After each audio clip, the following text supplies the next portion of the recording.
Vous écoutez Alger Chaîne 3, le journal. Bonjour Fatima, mesdames, messieurs, bonjour. Et au sommaire de la matinale de ce jeudi 12 juin, l'état de mise en œuvre des programmes complémentaires au profit de certaines wilayas du pays, création d'une banque postale, la stratégie de gestion des déchets 2025-2029, entre autres dossiers passés en revue par le gouvernement réuni hier sous la présidence du Premier ministre Nadi El Arabaoui. Le gouvernement qui s'est intéressé au raccordement au réseau électrique des exploitations et des grands projets agricoles des cultures stratégiques, option du président de la République pour assurer la sécurité alimentaire, transition toute faite pour évoquer la rencontre de Londres intitulée Forum Land Green Conference 2025 sur les céréales justement. Un forum présidé par l'Algérie. Nous écouterons dans cette matinale le patron de l'OAIC, Nasreddine Messaouda. Et puis le réseau national ferroviaire qui atteindra 15 000 km à l'horizon 2030. Extension également du réseau de métro. Nous en parlerons à l'occasion du Salon international de l'industrie et des infrastructures ferroviaires. Il s'est ouvert hier à Oran.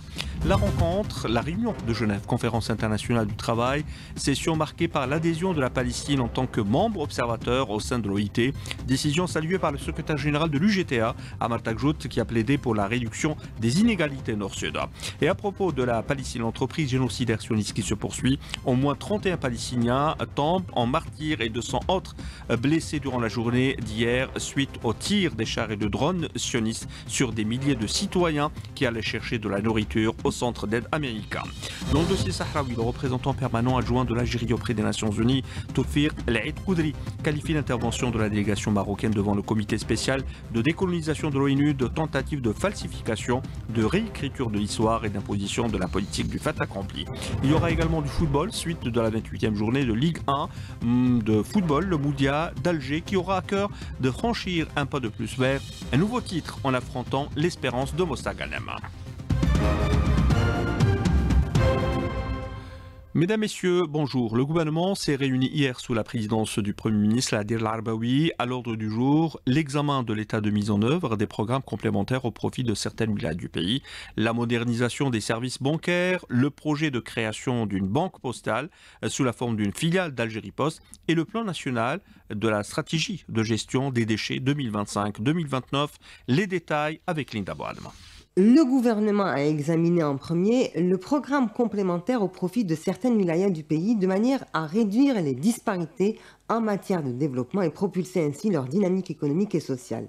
Une présentation sur la modernisation du système de raccordement des exploitations et des grands projets agricoles des cultures stratégiques au réseau électrique a été ensuite entendue.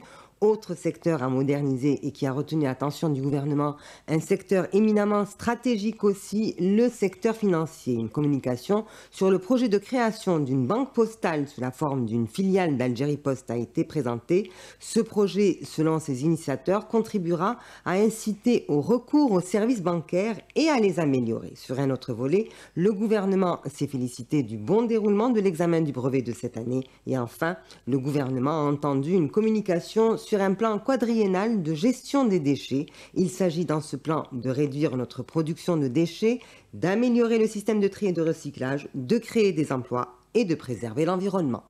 Le gouvernement qui s'est intéressé au raccordement au réseau électrique des exploitations et des grands projets agricoles des cultures stratégiques qui s'inscrit dans le cadre du programme du président de la République pour la sécurité alimentaire, transition toute faite pour évoquer la rencontre de Londres sur les céréales justement, intitulée Forum Land Green Conference 2025, présidée par l'Algérie, Nasreddine Messaouda, le patron de l'OAIC, l'Office algérien interprofessionnel des céréales.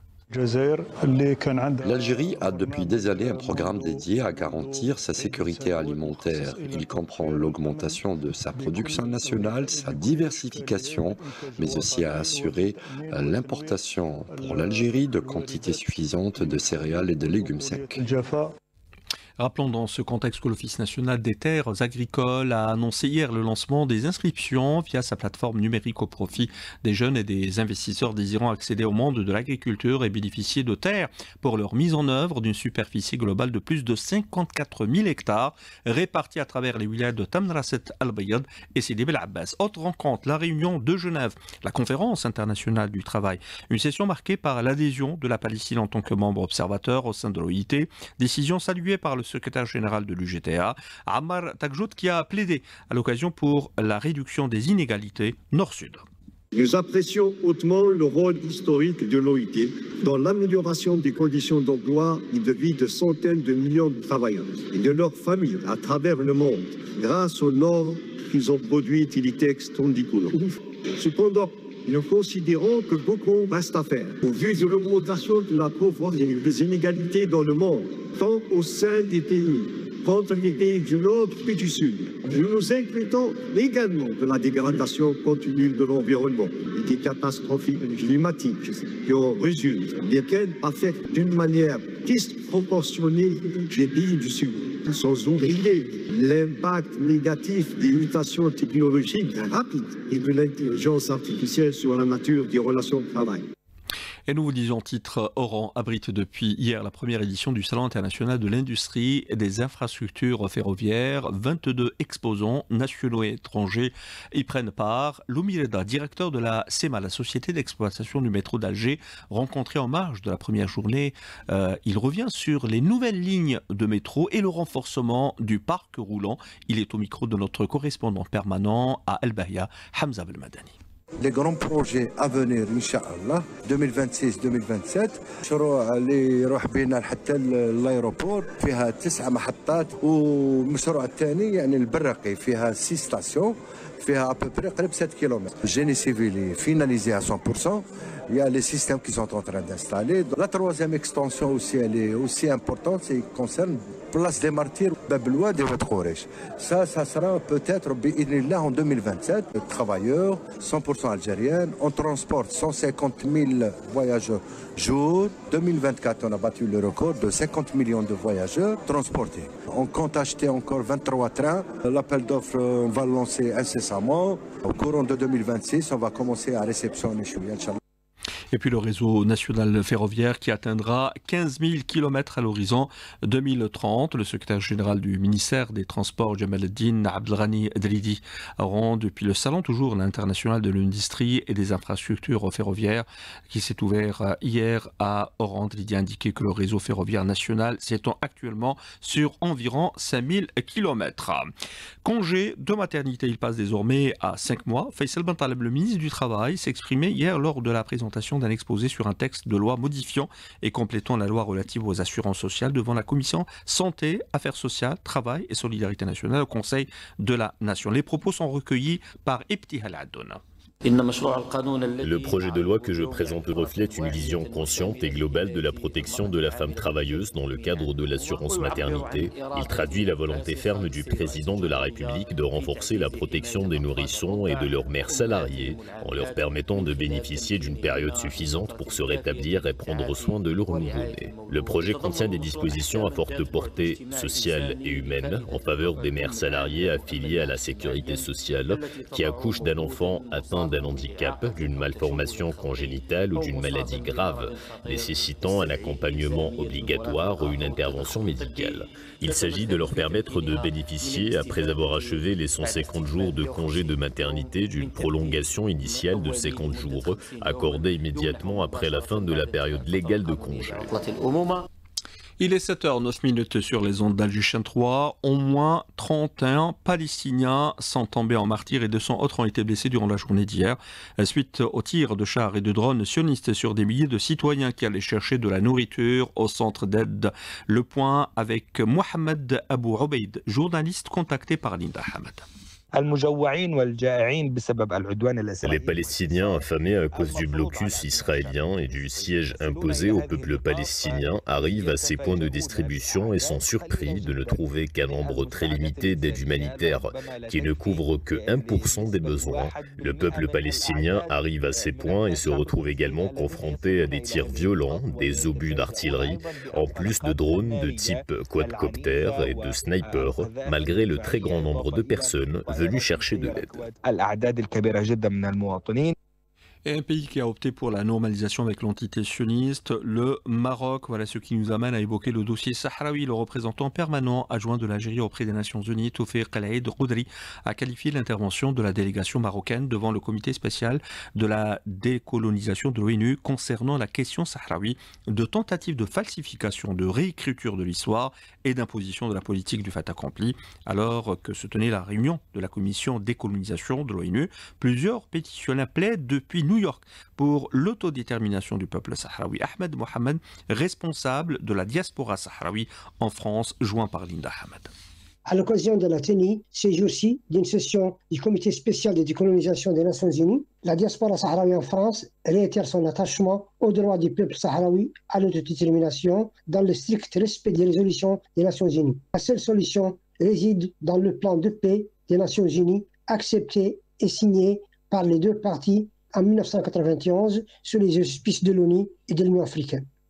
Le Maroc, parmi les pays les plus endettés d'Afrique, spirale de l'endettement extérieur jusqu'à des niveaux inquiétants, hypothéquant son économie déjà fragile, avec une dette extérieure en constante hausse. Selon les chiffres avancés dans le rapport semestriel de la Banque africaine d'import-export, le Maroc est classé au 4e rang des pays africains les plus endettés, avec une dette extérieure représentant près de 6% de l'encours continental, s'élevant, vous le savez, à environ 1200 milliards de dollars.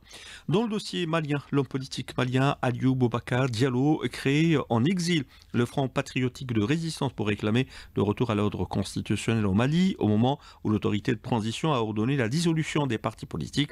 Analyse de Ag Amadou Mohamed, journaliste et acteur de la société civile des régions de Tombouctou et Taoundini au Mali. Il a été contacté par Ansarine Dahamouna. Cette initiative est vraiment une initiative prévisible où Aliou Boubacar Diallo, qui est arrivé 3e de l'élection présidentielle de 2018, est un homme d'affaires malien. D'après nos informations, il sera rejoint par la classe politique parce que Aliou Boubacar Diallo, c'est un homme qui sait rassembler la classe politique malienne. Et c'est un homme politique qui monte en puissance au Mali. Et retour chez nous, dernière ligne droite avant les épreuves du baccalauréat qui débutent dimanche. Le dispositif antifraude reconduit, voire renforcé avec l'apparition de nouveaux outils technologiques. Leur utilisation, un acte criminel qui expose les candidats et fraudeurs à de lourdes sanctions. Sami Allouna. De nouvelles méthodes apparues avec les avancées technologiques allant de l'usage d'appareils électroniques miniaturisés à la manipulation de plateformes électroniques pour accéder aux messageries instantanées. L'exploitation de ces outils de triche constitue un acte criminel à part entière. Ardouane Benzaroug, expert judiciaire spécialisé en informatique. Le risque que les bacheliers s'exposent à la tricherie, ils risquent des condamnations pénales et l'exclusion à repasser le bac. Que les parents sont les premiers responsables à contrôler leurs enfants et de leur inculquer, c'est par le travail qu'on peut obtenir des notes et tous les examens et pour tout l'avenir de leurs enfants. Les créateurs de contenu sur les réseaux sociaux, à leur tour, essayent d'attirer l'attention sur ce phénomène, les exposant à la sévérité des sanctions pénales qu'ils risquent à la moindre tentative. Abdelhak Mzaza, créateur de contenu au sein de la communauté 1001 Nightech.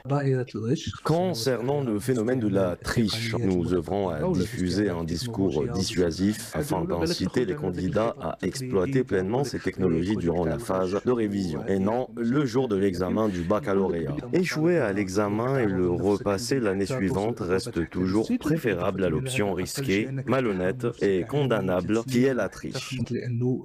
Plusieurs journées d'études ont eu lieu justement pour se pencher sur cette problématique qui nécessite, selon les résultats de ces rencontres, une approche multidimensionnelle qui puisse combiner entre modernisation technologique et renforcement des capacités d'anticipation et de détection des moindres cas de triche, notamment pour l'examen du baccalauréat qui représente la porte d'entrée vers l'université, ouvrant la voie à un nouvel horizon de savoir et de responsabilité.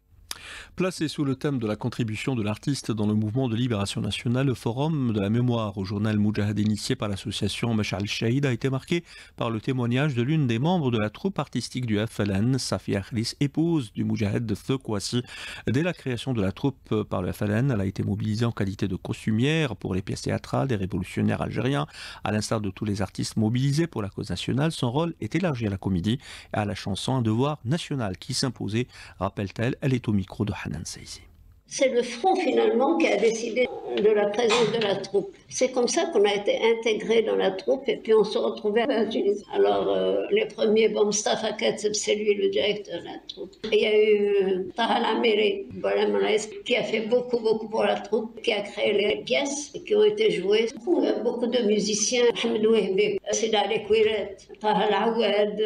En ces moments-là, quand on est appelé à faire une chose, on ne s'arrête pas toujours à ce qu'on a appelé. Je devais faire les costumes de la troupe. Mais finalement, j'ai touché à tout. J'ai fait du théâtre, j'ai chanté. On ne s'arrête pas simplement à ce qu'on doit faire. Et du sport pour terminer, football avec la suite de la 28e journée de Ligue 1, le Moudia d'Alger qui aura à cœur aujourd'hui de franchir un pas de plus vers un nouveau titre en affrontant l'Espérance de Mostaganem. Rappelant qu'hier le Moudia d'Oran avait validé son maintien en Ligue 1. Les détails tout à l'heure dans Matin Sport animé et présenté par le Stomy Chérif. Tout de suite, la page météo, les couleurs du ciel avec Fatima Charef. Très bonne écoute.